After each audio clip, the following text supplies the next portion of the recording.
السلام علیکم ورحمۃ اللہ وبرکاتہ۔ بسم اللہ الرحمن الرحیم۔ حدیث حضرت عبداللہ ابن مسعود رضی اللہ عنہ کہتے ہیں کہ میں نے نبی کریم صلی اللہ علیہ وسلم کو فرماتے ہوئے سنا، اللہ تعالیٰ اس شخص کو تر و تازہ اور خوش رکھے جس نے مجھ سے کوئی بات سنی، پھر اس نے اسے جیسا کچھ مجھ سے سنا تھا ہو بہو دوسروں تک پہنچا دیا۔ حضرت ابو درداء رضی اللہ عنہ سے مرفوع مروی ہے کہ جس شخص نے مسلمانوں کے راستے سے کوئی تکلیف دہ چیز ہٹائی، اللہ تعالیٰ اس کے لیے ایک نیکی لکھ دے گا، اور جس شخص کے لیے اللہ تعالیٰ اپنے پاس کوئی نیکی لکھ دے اسے اس نیکی کے بدلے جنت میں داخل کرے گا۔ حضرت ابو ہریرہ رضی اللہ عنہ سے مرفوع مروی ہے کہ رسول اللہ صلی اللہ علیہ وسلم نے فرمایا، مجھ سے کوئی شخص یہ کلمات سیکھ کر ان پر عمل کرے گا یا اس شخص کو سکھائے گا جو ان پر عمل کرے۔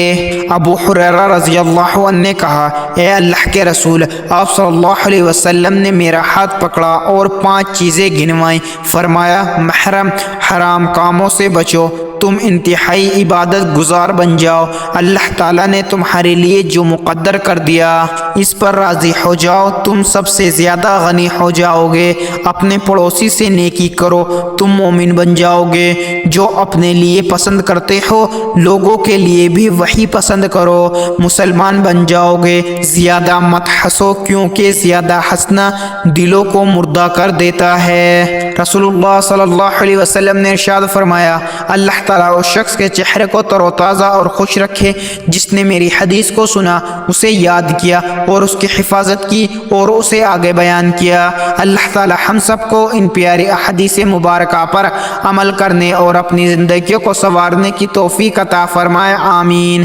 مزید اسی طرح کی اسلامک ویڈیو کے لیے اگر آپ نے ابھی تک چینل زمام ملک کو سبسکرائب نہیں کیا تو سبسکرائب کر لیں اور ویڈیو کو لائک اینڈ شیئر ضرور کریں۔ جزاک اللہ، شکریہ۔